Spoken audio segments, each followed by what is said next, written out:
These are the facts. The vessel arrives in port around 2100 2 days ago. She unloads and takes on new cargo, as well as a new second officer, a sick leave sub. She leaves port some 4 hours delayed at 1000 yesterday. Around midday, a decision is made to alter the passage plan, taking a course closer to shore to make up some of the lost time. The master briefs the new second officer on the revised route before retiring. The second inputs the bearings and waypoints into Ectus as instructed by the master. He sends the passage plan over to the navigating system. At 1600, this amendment is relayed to the chief officer, who is familiar with this shortcut. The chief officer has previously sailed this alternative route and is comfortable with it. He checks the vessel's location, speed and bearing, then briefs the lookout. At 1745, the chief officer makes the final course change required by the autopilot to rejoin their original track. The lookout is now sent to the shore side. At 1753, the master notices a change in the vessel's vibrations. A few minutes later, he goes up to the bridge. At 1758, the master and chief officer confirm that the vessel is grounded on the Monroe sandbank, a charted feature with a depth of less than 2 meters.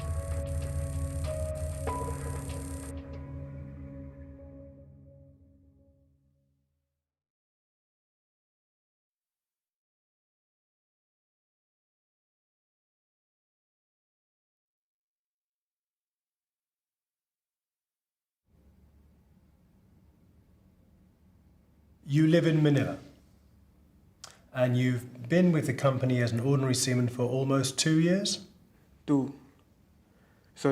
Yes, sir. It's all right, there's no need to be nervous.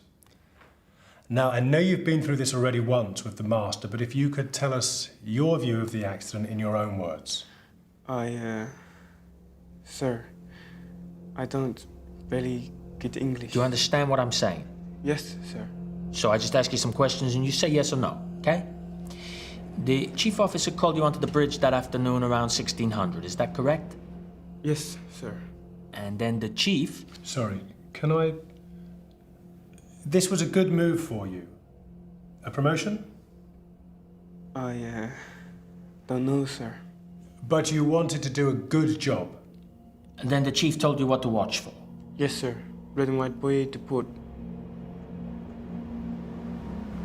Shouldn't be any surprises. We passed the final red and white buoy to port in about 30 minutes. That's the last waypoint. Tell me when it's in sight, okay? Understand, yes? Red and white to port, 30 minutes. Yes, sir. And when did you spot this boy? No, sir. We passed red and white, but to starboard and too early. What did you do? I say to chief, red and white to starboard, sir. Too early and wrong side. Apart from that, excellent work. Sir? Go! Red and white to port. Not for another 10 minutes at least. And then? Then he said we already passed buoy. We passed it. You missed it. No, sir, not to port. Well, the computer thinks we passed it, and I know which one I'll be trusting. You have to concentrate up here. You have to think. I'm not going to hold your hand if you can't tell port from starboard. You are supposed to make my job easier, not harder. Go now, port side. Keep a good lookout for fishing vessels and yachts. How did that make you feel? Sir? To be shouted at like that, twice. Did it make you feel sad or angry? He's chief officer. Okay. And that was it? You didn't see anything else until the grounding? No. Or, sir, I am sorry. What? What was it? What did you see? I see East Catalin... Cardinal Mark? Sir, yes, East Cardinal Mark. On the starboard side? Yes, sir. And what did the chief say when you reported this? Not reported, sir. You were passing an East Cardinal Mark to the west and you said nothing? You knew what the mark meant, though. You'd had that training. Yes, sir. Safe water to east. Your statement goes on to say that you saw disturbed water shortly before the grounding occurred. How long has this been allowed? What's this? What do you see?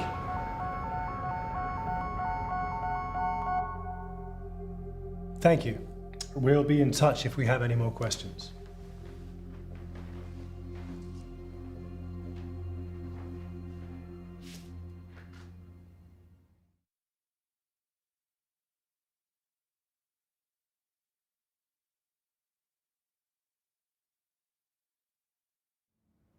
So it was the OS on the bridge with a revolver and a serious case of brain freeze. He didn't cover himself in glory, certainly, but you can understand why he did it. Why he didn't speak out? No, I can't. But he did. The first time when he saw a red and white off the starboard bow, and the chief told him he was wrong. He wasn't, incidentally. So next time he's assuming he'll be wrong again, and who wants to be shouted at twice? He should have called it in. In hindsight, yes. But at the time, it made perfect sense to him. And who's to say, given the circumstance, you and I would do anything differently? None of us make irrational decisions deliberately. At the time, they probably make complete sense. When we choose to act or not are influenced by circumstances. What state are we in? Tired, stressed, relaxed? That's going to affect behaviour. What is our understanding of the situation? What psychological biases are impacting on this? And what is our goal? What do we hope to accomplish, either task-related or in a wider professional or personal context? S-U-G, which leads to an A for action, which is then reviewed in the light of any changes to S-U or G, sugar. In the case of our ordinary seaman, he's probably a little bit stressed being given such an important task. His understanding is limited to what he's been asked to do, and he has no comprehension of the bigger picture. The chief certainly knows more than I do. And don't forget what the chief asked him to look out for: fishing vessels and yachts. No mention of cardinal marks. Maybe he thinks, if the chief doesn't think it's worth mentioning, it's not worth mentioning. If I'm not expecting it, it's not important. That's an expectancy bias. If I'm not expecting it, it isn't there. And don't forget, he wants to impress.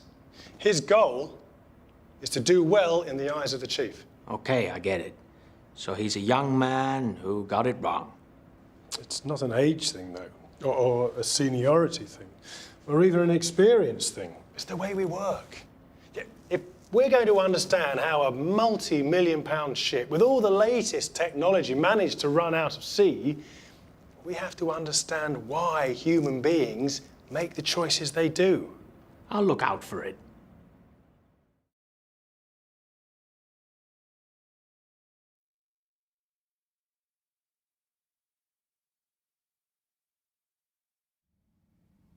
I know how this looks. I was officer on watch at the time of the grounding, so it's on my head. But I'm telling you, this was not my fault. Let us be the judge of that. Anyway, we're not talking about fault at the moment. We just want to hear your side of the story. It had been a long day. It's been a long 4 months. You're coming to the end of your rotation? Next week. And in the last 24 hours, how many had you worked? 18, 19. We were late in, and there was a hold-up with the stevedores unloading. I slept from midnight until 0300 when I had to welcome the new second on. I planned to supervise undocking during my watch, catch up on my hours after. But then the master called me and... The stern ramp is closed. Inform the pilot station we're ready for him to come aboard. Just wait on command. We're holding him port. The late cargo has just made it into customs. Just now. We'll be here hours. We're holding in port. Lowers the stern ramp. Let me know when it's on, yeah? Yes, sir. So you extended your watch? The master wanted me to supervise the stowing of the cargo. It was all 9:30 by the time it was all on. Update, sir. Pilot aboard. Welcome. Junior will take you through everything. You can go below now. I can stay, sir. See you, sir. Go below. This is putting half the ship off the hours. Hey, come and find me before your watch, yeah? Did you sleep? Few hours. Were you tired? No more so than usual. I got up at 1500, had some food. Then I went to find out who my rating watchkeeper was. I'd been informed that all watchkeepers were out of hours until 1800. It was suggested that ordinary seaman Bumate might be suitable. Is he certified? I don't know. You decided to breach the rules. Obviously, I talked this through with the master first. Is he certified? We don't have much choice, do we? Call it on-the-job training. Keep an eye on him. And talk to the second about the new route. We're taking that tighter course through the Monroe Passage. I've talked him through it all. He's put it on Ectus.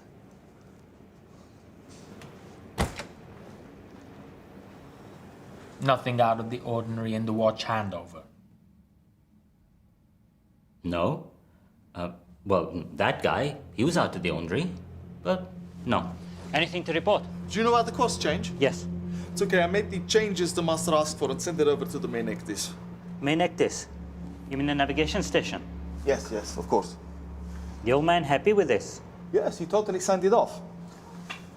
We made this course change at 15:30. So you're good to go. No traffic around? Hey, you see anything else? I see this. She sent it over to me to say sorry. Phone's off. You found him out of the ordinary. Somewhat. You didn't like him? Sir, I have spent 25 years at sea. In that time, you meet a lot of people. And no, not everyone you like. But it does not mean you cannot work with them. And the new course, you were happy with that? I'd sailed it maybe 2 or 3 times before. So you took control of the ship? Yes. All as protocol with the usual checks. And I briefed the watchkeeper. And you stayed on the bridge throughout? Of course. What were you doing? I was working on the audit. The audit? The safety management audit. I had to finish it before the end of my rotation. Isn't that the master's job? He asked me to help, and I wanted to oblige. Is it a protocol to do this kind of work when you're on the bridge? Might it not be distracting? I was fully in control of the vessel.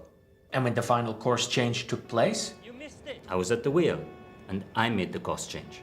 There were no alerts, nothing to alarm me. You are supposed to make my job easier, not harder. Go now, port side. Keep a good lookout for fishing vessels and yachts. And then back to the audit. Yes. Until I got a phone call. Bridge, Chief Officer? No? We're good here. I'm telling you, we're good here. What is that I'm feeling? I'll get back to you. I don't know. That was Mano. He said the revs are through the floor and the load is way up. How long has this been allowing?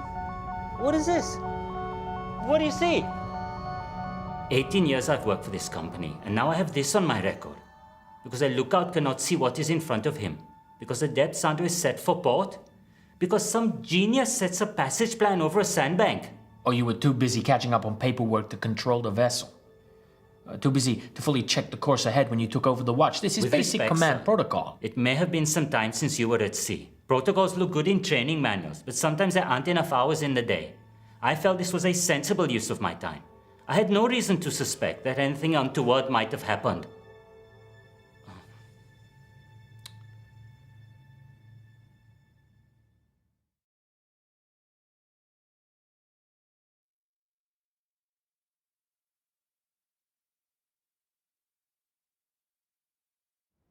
A blind lookout and an incompetent officer of the watch. How do they slip through? I don't think you can call him incompetent, can you? Look at what happened. Working extra hours, taking on extra duties, eager to please. If anything, he's too competent. State, exhausted. Understanding, or in this case, misunderstanding, thinks he's on one course when in fact he's on another. And it's clear what this guy's goal is. He wants a master's position.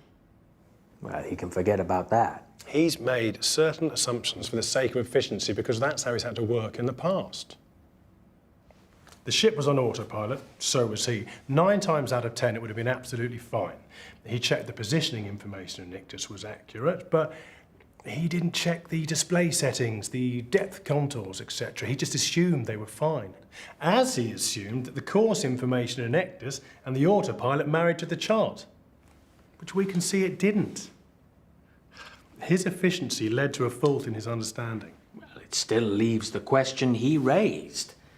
Why did someone set a course over a sandbank? Which leads us to our next conversation.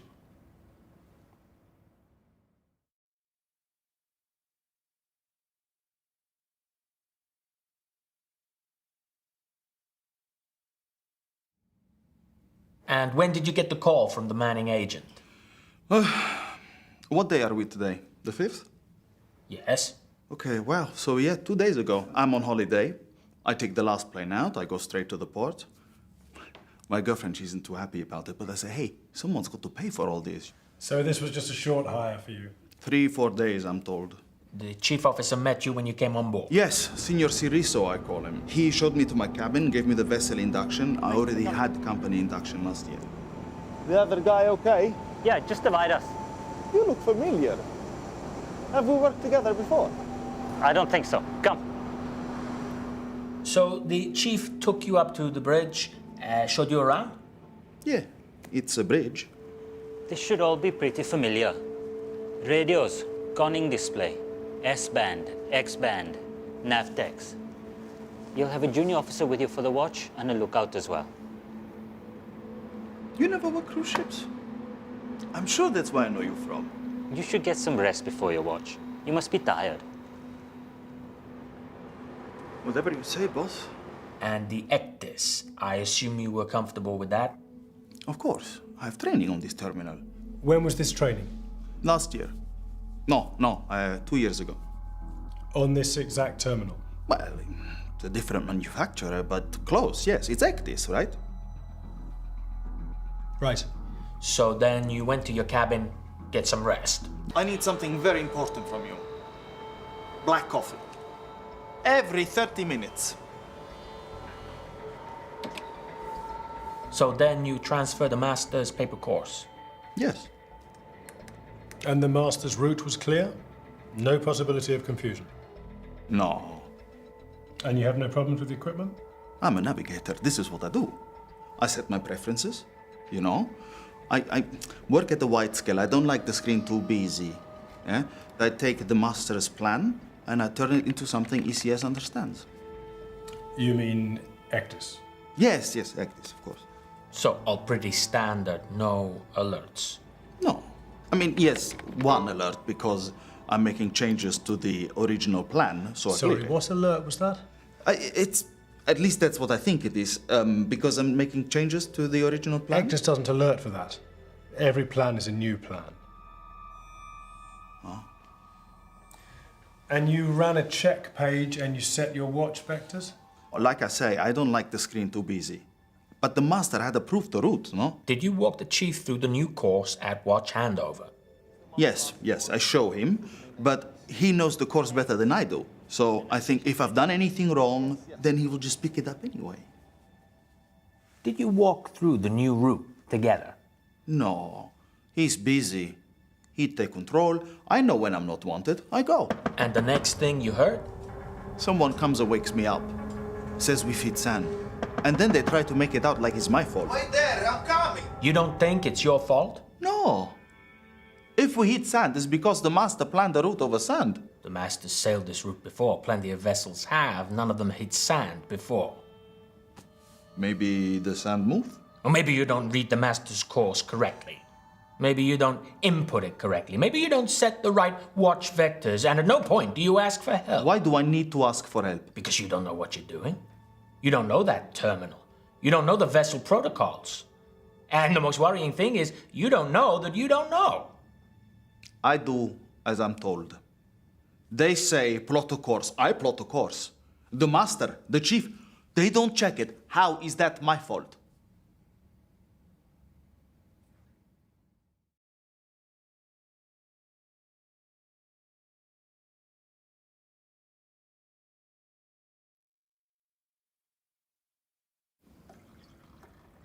He just sits there.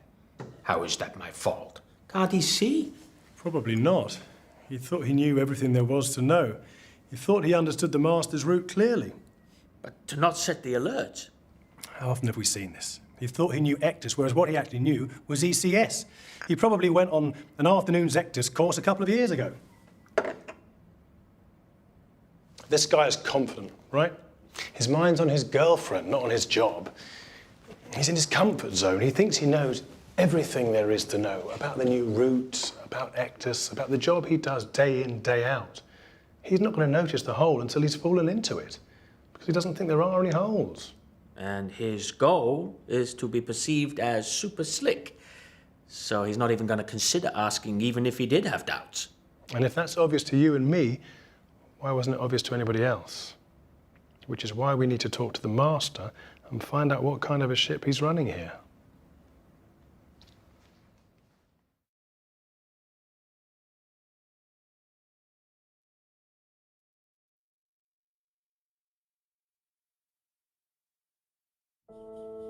Thanks for coming. It shouldn't take long.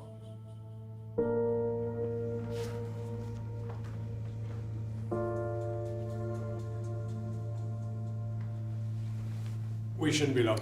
Well, I don't see how much use I'm going to be to you, I'm afraid. Why not? Well, from my perspective, everything was running smoothly, as it has done most days in my 13 years as master.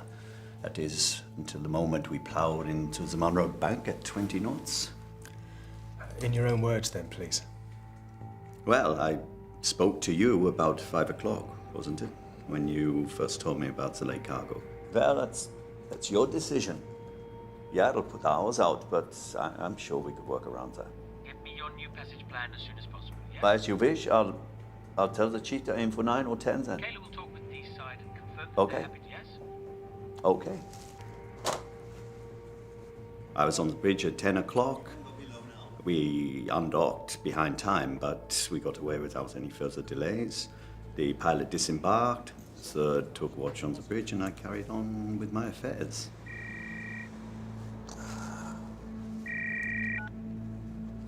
Hello, Master speaking. At around midday, I briefed the second on the amended passage plan. He seemed competent, understood my instructions clearly. There was a knock-on effect on crew hours because of the late departure. The chief came to see me with just that problem. But generally, nothing to worry you at this stage. No, just day-to-day issues, nothing special. Until I felt it. The new plan should have us at the station just in time, assuming that the low stays out in the North Sea. You have the manifests? Hello? Yeah. Sorry. Say that again. You didn't investigate it straight away? No, I thought someone would contact me. I was busy with other things. But then you did go and look. A few minutes later, yeah. What is this I'm feeling? That was Mano. He said the revs are through the floor and the load is way up. How long has this been alarming? What is this? What do you see? Propeller pitch to 0. Full stop. As master, I take responsibility. Of course. I can tell you what happened, but I cannot tell you why it happened. I need to have my own conversation with the crew. But everything was running smoothly up until that point. That's what you said, wasn't it? You get a feel for these things. A feeling of what? Of being in control? I suppose. But were you? Let's talk through it. A change of departure time, a change of route. Your second officer replaced at the last minute with somebody who was new to the ship, an uncertified lookout approved for duty. An already exhausted chief officer overloaded with extra paperwork. Sounds like there was quite a lot which was some way out of your control. You have an impeccable record with the company and in the time before you joined us. The teams and the systems you put in place are second to none. You run the definition of a tight ship. But what happens when the teams are stretched or the systems are interrupted? How do you react then? I have one final question. Why did you feel compelled to take the shortcut in the first place? The alternative route. This seems to have been a key event in the chronology of the accident. This was your decision. Yeah, it was. And you're comfortable with it? No. Not completely comfortable, no. Then why did you do it? Because I was told to. By whom?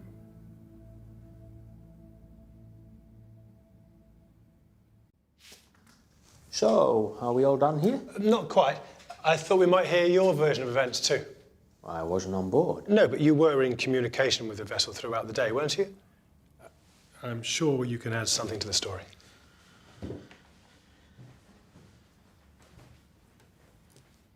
Yesterday began for me like most days with bad news. The charterer called me up to tell me that 500 units had been held up through the night and were now only making it to customs. So I had a decision to make. Of course, we'll accommodate you if we can, but I have to consider the onward implications of all this. We leave on time with empty bays, or we delay departure, load the cargo, take the late arrival revenue, and keep the customer happy. And you have what? Revenue targets, capacity targets, customer relations to consider? Yes, all that, but safety comes first. Always. Of course. I'm just trying to get a clearer picture of what's on your desk, what kind of pressure you're under. Sorry, I interrupted you. So then I called the master and relayed my decision to him. Michaela will talk with D-Side and confirm that they're happy to revise departure timings from there. Get me your new passage plan as soon as possible, yes? All that would have been okay, but then we get some more bad news. Did you talk to D-Side? An hour or two is no problem, but if they don't make the high tide, we're talking 8 or 10 hours, and that is a problem. Okay, so? So also there's a big low coming in sometime tomorrow. They need us to be in and out before it hits. Any flexibility from Gurdon? He says if we're delayed, and it isn't just because of the weather, he'll enforce penalty payment. He also said if that happened, he'd look for a more reliable supplier in the future. That we need to delay by 4 hours, and now you're saying that we need to make this up. Well, not all of it, just an hour or two. Enough to get you docked tonight and out before the weather comes. I can't be squeezed at both ends without expecting it to have some sort of impact. You know, this happens all the time. And we're looking at staffing levels too, but you know, we can't turn business away right now. I'm totally within my right to refuse this. You know that.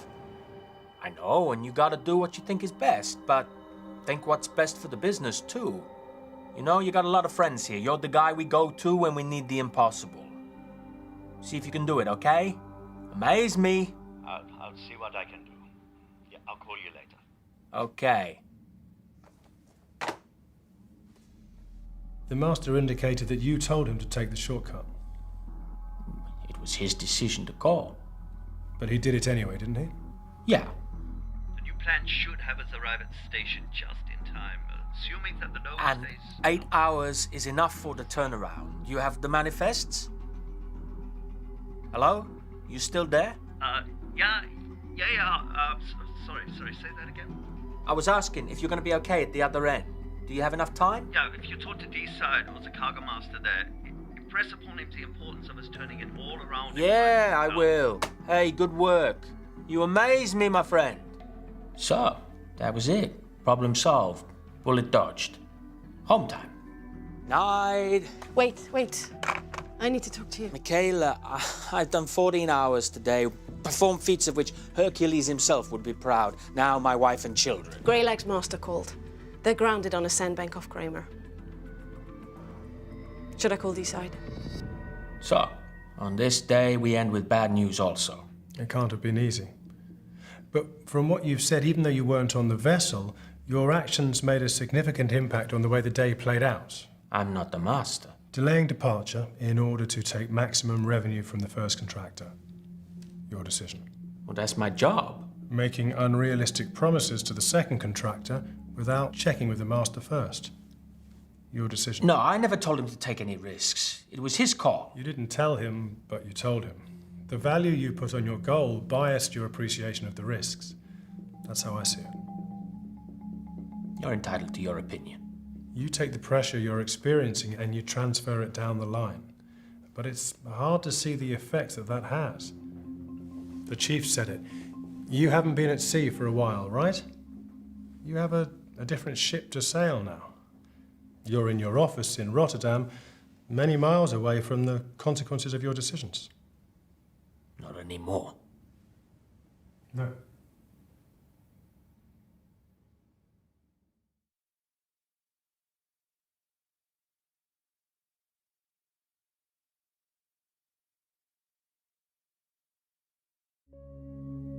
Whatever the procedural and technical shortcomings, none would have led to the grounding of the Greylag without the human element.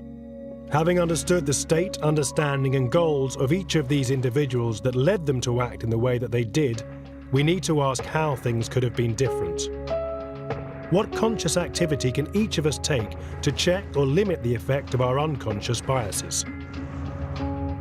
We need to add tea to our sugar. The ordinary seaman is nervous and wants to do a good job. He expects the chief to be right, and it makes sense to him to stay quiet rather than be shouted at again. But had he tested his reading of the various marks as they passed, he'd have known he was right. Had he then examined the potential consequences, he would have realized that the vessel was in serious danger. So he would have acted with more confidence, more decisively. Chief, sorry, but I must show you this. Test, examine, act. T to help us moderate the effects of sugar. The chief officer is exhausted, but his goal is to push for a promotion. He was trying to do too much to be too efficient. The ordinary seaman gave the chief an opportunity to test his assumption that they were on the right course and that it was plotted safely. He could have used this additional but contradictory information to test his understanding, particularly his reliance on the computers tallying with the charts. The second officer is overconfident. He feels familiar with what he was doing and is unable to notice the gaps in his own understanding. Not only did he incorrectly interpret the master's new route, he also lacked up-to-date training on this particular Ectis terminal. If only he had tested the assumptions he was making and examined their possible adverse outcomes, he would have acted in a more responsible manner. Hey man, come and help me out with something.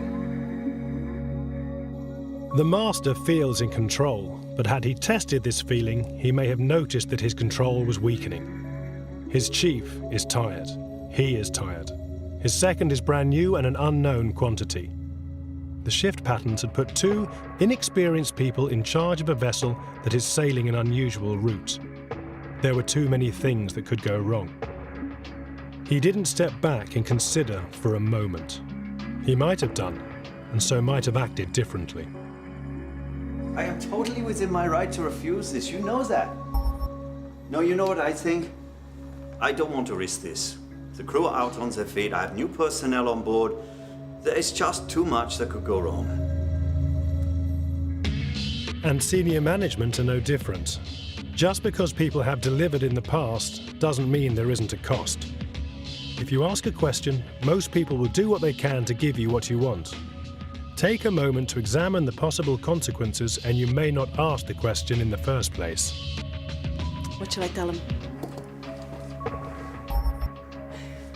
Tell him we are the most reliable supplier. That's why we don't compromise the safety of our cargo or crews with unrealistic deadlines. We'll let him know when the vessel is docked. Okay. There are some procedural and technical issues I have recommended reviewing, but for now I would just like to spend some time looking at the human element. Let's get down to it. What are we saying here? 5 players, 5 mistakes? No, 5 individuals trying to make sense of the situation in front of them. State, understanding, goals all lead to